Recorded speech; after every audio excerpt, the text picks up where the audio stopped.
오늘은 요나서 마지막 시간입니다. 총 5주에 걸쳐 요나서를 살펴봤지요. 하나님께서 시간 필요한 말씀을 주셨다는 것을 믿습니다. 지금부터 우리가 살펴보게 될 요나서 4장은 하나님과 요나 선지자와의 대화로 이루어져 있습니다. 또 요나 선지자라고 하는 한 인간의 내면을 통해 나를 보게 해주고 있습니다. 그리고 마지막은 하나님의 마음을 알아주길 바라시는 질문으로 끝을 맺습니다. 특별히 오늘 말씀을 들을 때에는 한 가지 질문을 나 스스로에게 하면서 들으셨으면 좋겠습니다. 질문은 만약에 내가 하고 싶은 대로 안 되면 어떻게 할까 하는 질문입니다. 이 질문을 가지고 말씀을 들으셨으면 좋겠습니다. 1절, 2절 말씀부터 보겠습니다. 요나가 매우 싫어하고 성내며 여호와께 기도하여 이르되 여호와여 내가 고국에 있을 때 이러하겠다고 말씀하지 아니하였나이까. 그러므로 내가 빨리 다시스로 도망하였사오니 주께서는 은혜로우시며 자비로우시며 노하기를 더디하시며 인애가 크시사 뜻을 돌이켜 재앙을 내리지 아니하시는 하나님이신 줄을 내가 알았음이니이다. 니느웨 백성들이 회개하고 바로 서서 부르짖을 때 하나님께서는 용서해 주셨습니다. 뜻을 돌이키셔서 내리시기로 한 재앙을 내리지 않으셨습니다. 이것을 보고 지금 요나 선지자는 매우 싫어하고 성을 내면서 비아냥거리는 기도를 하고 있는 것입니다. 이유가 무엇입니까? 요나 선지자에게는 하나님의 마음이 없었기 때문입니다. 하나님의 마음 무엇이지요? 사랑입니다. 선지자식 되어가지고 사랑이 없었던 것입니다. 뒤에서 나오겠지만 자신이 좋아하는 박넝쿨은 사랑하지만 싫어하는 니느웨 백성들은 사랑하지 않은 것입니다. 자기가 하고 싶은 사랑만을 하는 것입니다. 사랑하는데도 이기심과 자기중심성에 의한 사랑을 하는 것입니다. 이것은 사랑이 아닙니다.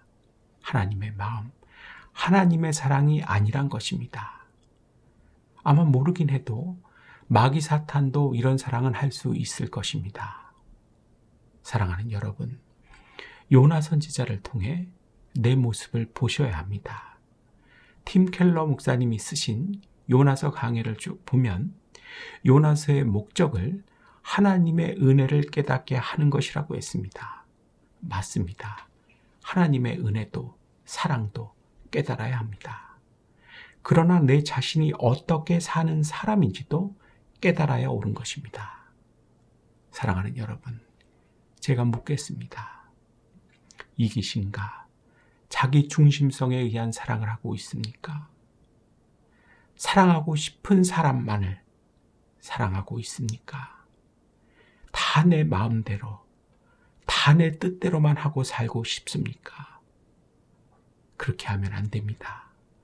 하나님이 원하시는 것이 아닙니다. 이 엄연한 사실을 받아들이십시오. 그렇지 않으면 다음 절과 같은 인생을 살게 되는 것입니다. 3절, 4절입니다. 여호와여 원하건대 이제 내 생명을 거두어 가소서. 사는 것보다 죽는 것이 내게 나음이니이다 하니 여호와께서 이르시되 내가 성내는 것이 옳으냐 하시니라. 어떠한 인생입니까? 살기 싫고 죽고 싶은 인생입니다. 사람이 살기 싫고 이렇게 죽고 싶은 이유는 내 마음대로 하고 살지 못하기 때문입니다. 할 수 있다면 죽고 싶지 않습니다. 맞지요? 그렇다면 우리가 생각해야 하는 것이 무엇입니까? 내 마음을 하나님의 마음과 같게 만드는 것입니다. 그래서 하나님의 마음으로 사는 것입니다. 그래야 살고 싶어집니다. 그래야 도와주시는 인생도 되는 것입니다. 따라해 볼까요? 하나님의 마음으로 살아야 한다. 그래야 살고 싶어지고 도와주시는 인생도 되는 것이다. 요나 선지자와 같이 하나님은 살리고 싶어 하시는데 자신은 죽이고 싶어 해서는 안 됩니다. 교회에서도 그렇지만 교회 밖에 나가서도 하나님과 같은 마음으로 살아야 합니다. 그래야 도와주시는 것입니다. 내 능력에는 한계가 있습니다. 한 치 앞도 내다볼 수 없는 것이 바로 나입니다. 내가 무엇을 할 수 있겠습니까? 겸손해지십시오. 하나님의 마음으로, 하나님과 같은 마음으로 사는 것입니다. 그 마음, 사랑입니다. 오리를 가자고 하면 심리를 가주는 것이 사랑입니다.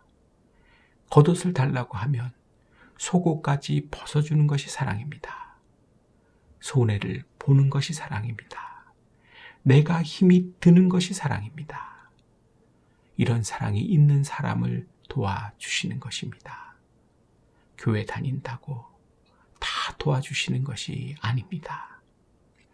하나님께서 도와주시는 인생 다 되실 수 있기를 축복합니다. 5절 말씀 보겠습니다.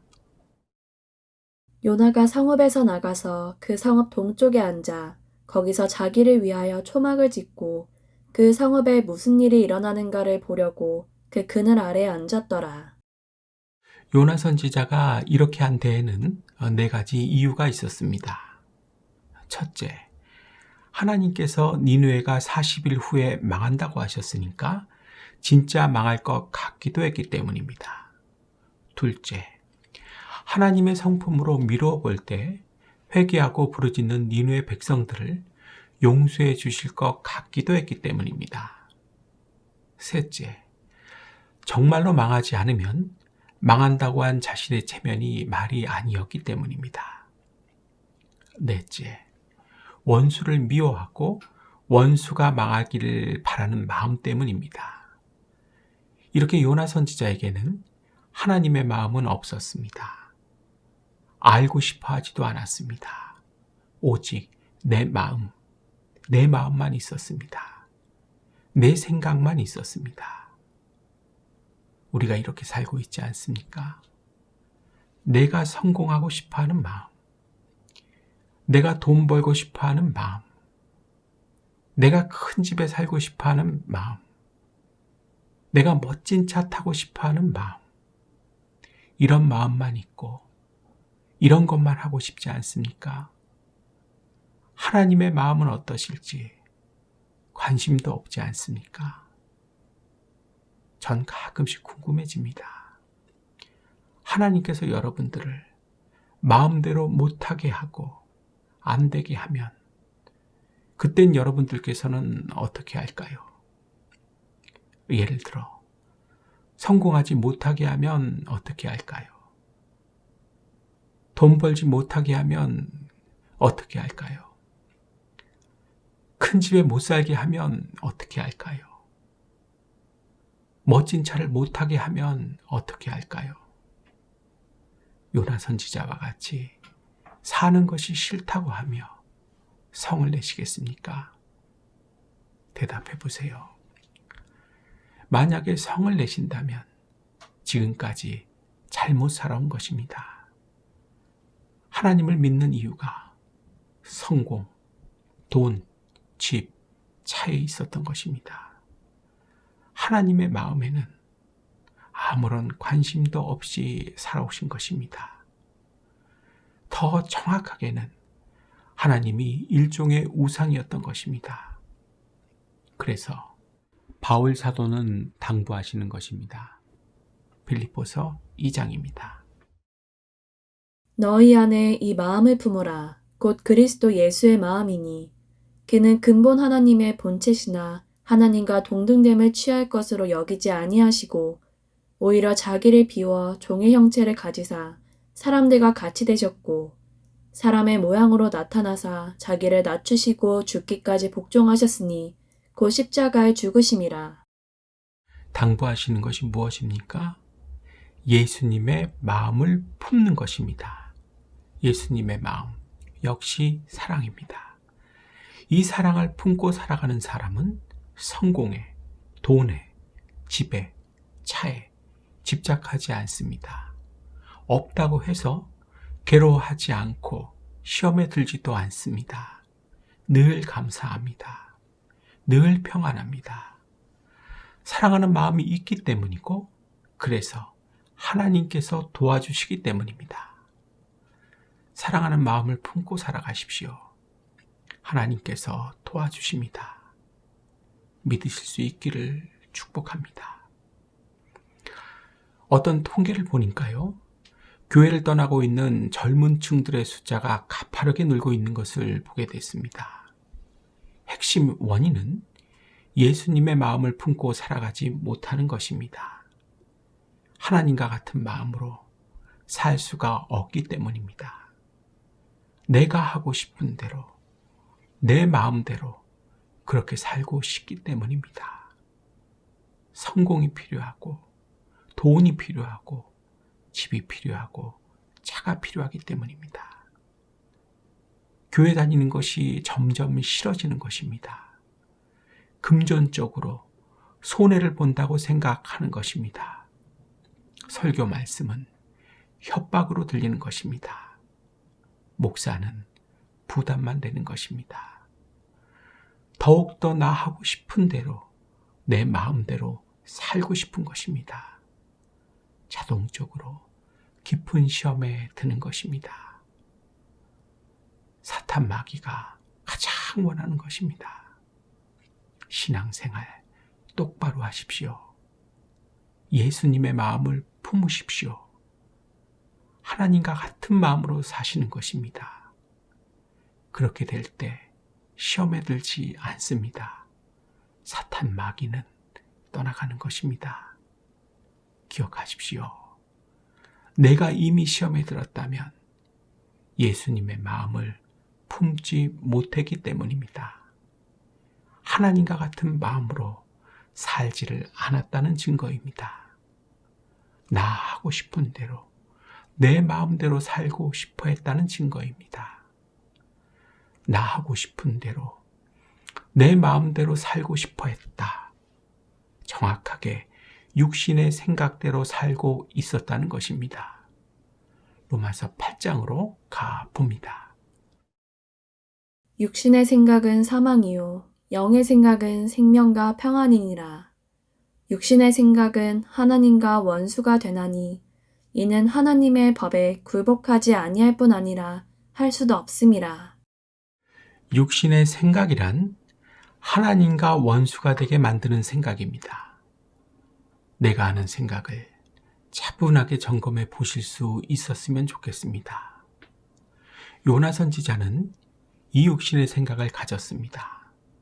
다른 사람이 망하기를 기다렸습니다. 니누의 백성들이 망하는 것을 지켜보고 싶었습니다. 그래서 성 동쪽에 초막을 지은 것입니다.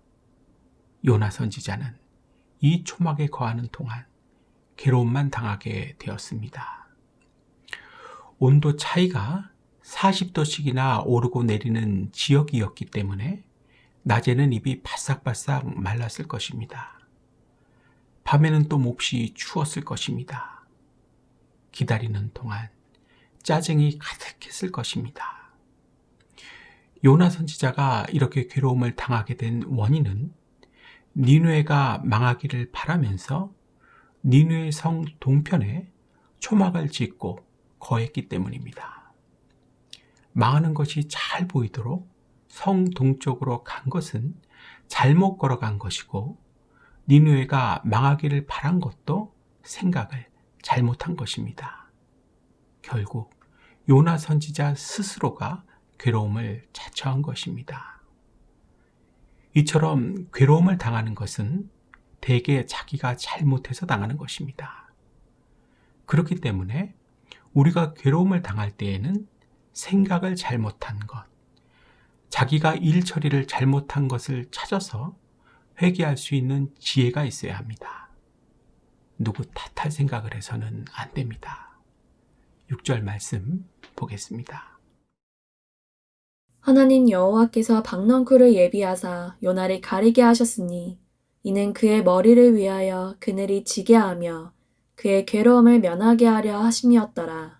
요나가 박넝쿨로 말미암아 크게 기뻐하였더니 요나 선지자가 있는 니느웨 지역은 앞서 말씀드린 것과 같이 무척이나 더웠습니다. 그래서 하나님께서는 장렬하는 태양빛을 막아주시려고 박넝쿨로 그늘이 지게 해주셨습니다. 하지만 요나 선지자는 감사하는 마음은 없이 기뻐하기만 했습니다. 하나님께서 박넝쿨을 예비해 주심을 몰랐던 것입니다. 그늘이 지게 해주신 분이 하나님이라는 것을 몰랐던 것입니다. 다 아시는 것과 같이 참새 한 마리가 떨어지는 것도 하나님의 허락 없이는 안 됩니다. 하나님께서 떨어지라고 허락을 해 주셔야 떨어지는 것입니다. 그래서 기억하고 살아야 하는 말씀이 있지요.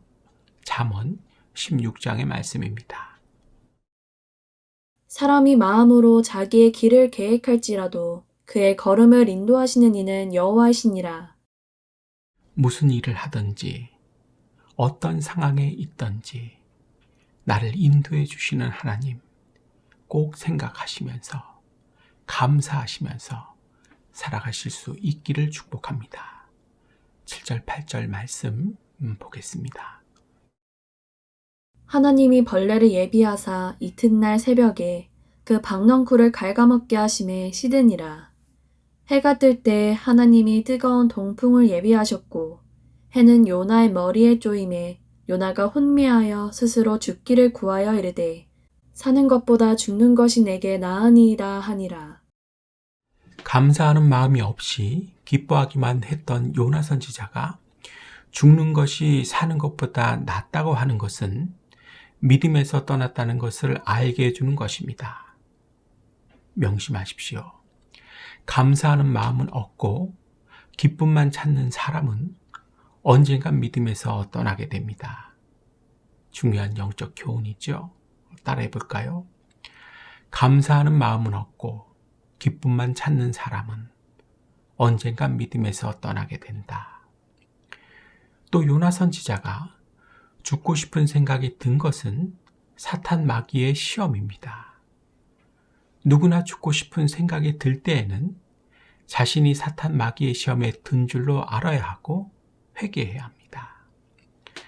하나님께서 박넝쿨을 나게도 하시고 서늘하게도 해주시고 벌레가 씹어 마르게도 하시고 또 혼미하게도 하신 것은 요나 선지자를 연단시키고 교훈하기 위한 것이었습니다.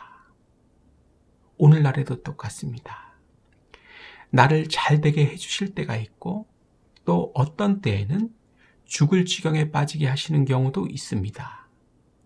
하나님께서는 여러 가지 환경으로 연단시키시고 교훈하시는 것입니다. 그래서 내 마음대로 살려고 하는 마음을 회개시키시는 것입니다. 알고 사십시오. 하나님께서는 나를 위해 평소에는 대수롭지 않게 여겼던 박넝쿨이나 작은 벌레 한 마리까지도 사용하시는 분입니다. 따라해 볼까요? 하나님께서는 박넝쿨이나 작은 벌레 한 마리까지도 사용하신다. 나를 위해서 하나님께서는 이렇게까지 하시는 것입니다. 마지막 9절부터 11절 말씀 보겠습니다. 하나님이 요나에게 이르시되 내가 이 박넝쿨로 말미암아 성내는 것이 어찌 옳으냐 하시니 그가 대답하되 내가 성내어 죽기까지 할지라도 옳으니이다 하니라. 여호와께서 이르시되 내가 수고도 아니하였고 재배도 아니하였고 하룻밤에 났다가 하룻밤에 말라버린 이 박넝쿨을 아꼈거든. 하물며 이 큰 성읍 니느웨에는 좌우를 분별하지 못하는 자가 12만 명이요 가축도 많이 있나니 내가 어찌 아끼지 아니하겠느냐 하시니라. 한 번 믿음에서 떠난 사람은 정상적인 사고가 매우 힘이 듭니다. 아무리 이해를 시켜주려고 해도 잘 안 됩니다. 지금 하나님께서는 초등학생들도 이해할 수 있도록 박넝쿨을 가지고 가르쳐 주십니다. 하지만 요나 선지자의 대답은 무엇입니까? 내가 성내어 죽기까지 할지라도 옳으니이다. 전혀 먹히지가 않는 것입니다. 이걸 시험에 든 상태라고 하는 것입니다. 기억하십시오. 내가 하고 싶은 대로 살려고 하는 사람은 반드시 자주 이렇게 됩니다. 요나서 4장을 통해서 꼭 들어야 하는 하나님의 메시지입니다. 이제 말씀을 마치려고 합니다.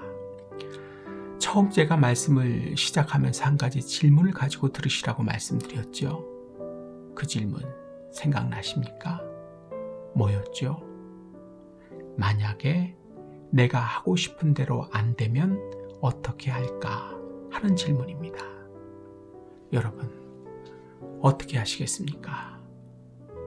요나 선지자와 같이 성을 내며 죽겠다고 하시겠습니까? 대답해 보십시오. 하나님께서는 나의 마음이 하나님의 마음과 같아지길 원하십니다. 그래서 나의 생각을 고쳐주시기를 원하십니다. 그래서 도와줄 수 있는 사람이 되길 원하십니다.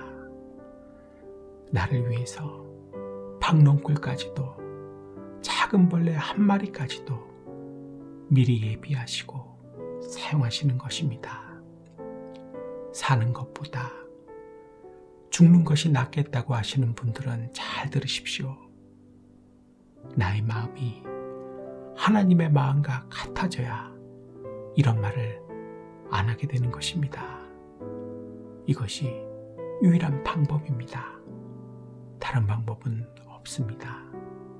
하나님께서 도와주실 것입니다. 기도하겠습니다.